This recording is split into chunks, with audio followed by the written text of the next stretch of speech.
ઘણીવાર શરીરમાં ગરમીઓ વધવાથી અથવા તો એવી કોઈ સ્પાઇસી વસ્તુ ખાવાથી પેટમાં બળતરા થવી, એસિડિટી પિત્ત થવું અથવા તો યુરિન બળતરા કે ઊણવા થવું. જો આવું કંઈ પણ થાય ને તો દવાની જગ્યાએ માત્ર આ 1 ગ્લાસ જેટલું તમે શરબત પી લેજો. 2 જ મિનિટમાં તમારા શરીરની બળતરાઓ છે તે દૂર થઈ જશે. તો ચલો રેસીપી શરૂ કરીએ. તો જેમના માટે લેશું 2 ચમચી જેટલો ગોળ અને સાથે ઉમેરીશું અડધા ગ્લાસ જેટલું પાણી અને તેને એકવાર ચક્કર લગાવી દઈશું એક પાણી તૈયાર કરવા માટે. કહેવાય છે કે આપણા વડીલો છે તે ક્યારેય પણ પેટની બળતરાઓ, ઊણવા કે એસિડિટી કે પછી યુરિન બળતરા થતી ને તો આ રીતે ગોળનું પાણી તૈયાર કરીને પીતા.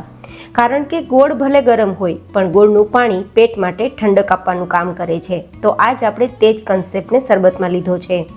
હવે આપણે 1 નંગ લીંબુનો રસ ઉમેરી દઈશું જેથી આપણા શરબતનો ટેસ્ટ પણ વધી જાય અને આપણા હેલ્થ બેનિફિટ્સ પણ મળે.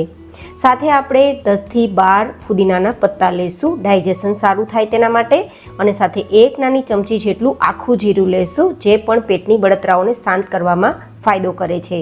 સાથે 1/4 ટીસ્પૂન જેટલું કાળું નમક જેને સંચળ પાવડર કહેવાય જે આપણા પેટના હફારાને અથવા તો અપચાને સોલ્વ કરવાનું કામ કરે છે. સાથે આપણે થોડો બરફ ઉમેરીશું જેથી ઠંડુ આ શરબત પીવાની મજા આવે. જો કે તમે બરફ ઉમેર્યા વગર પણ આ શરબત તૈયાર કરી શકો છો માત્ર માટલાના પાણી ઉમેરીને.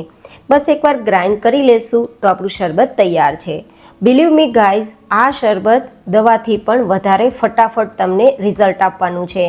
બસ ગ્લાસમાં પોર કરીશું, ફુદીનાથી સર્વ કરીશું એન્ડ ધેન ઠંડુ શરબત પીને તેનો આનંદ લેશું. આઈ હોપ કે તમને આજની આ રેસીપી પસંદ આવી હશે. પસંદ આવી હોય તો વિડીયોને લાઇક કરજો, ચેનલને સબસ્ક્રાઈબ કરજો.